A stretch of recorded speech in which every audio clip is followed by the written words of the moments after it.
In other news now, China's wheat harvest has now concluded, and according to the Ministry of Agriculture, the grain output from this summer has hit a fresh high for the 5th consecutive year. Qi Tianxing has more. Agricultural Minister Sun Zhengcai said on Sunday that grain output is forecast to exceed 120 billion kilograms this summer, 25 billion kilograms more than a year ago. This is the first time since 1949 that there have been 5 consecutive bumper harvests. China has developed vast high-yield fields in major grain-producing provinces like Henan, Hebei and Shandong.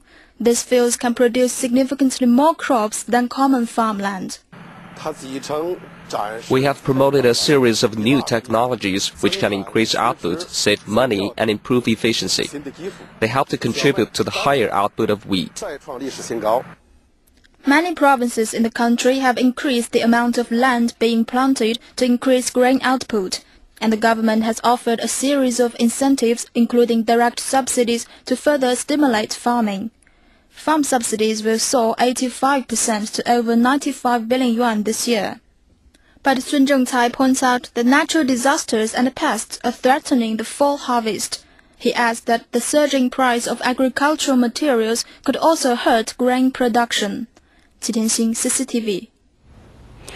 Analysts say the bumper summer harvest will help stabilize the economy by easing the growth in the consumer price index. Sun Jiayu tells us more.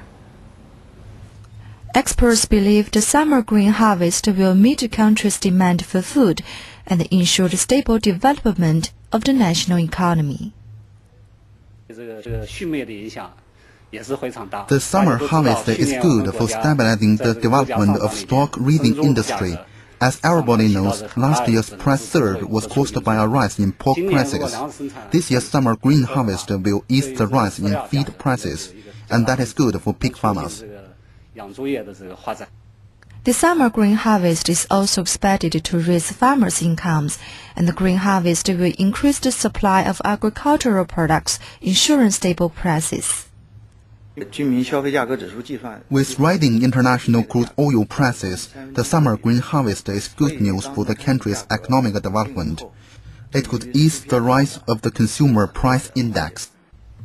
Experts say the country will now change its policy on limiting grain exports because domestic demand has increased and the distribution of grain in the regional markets is out of balance. Sun Jiayu, CCTV.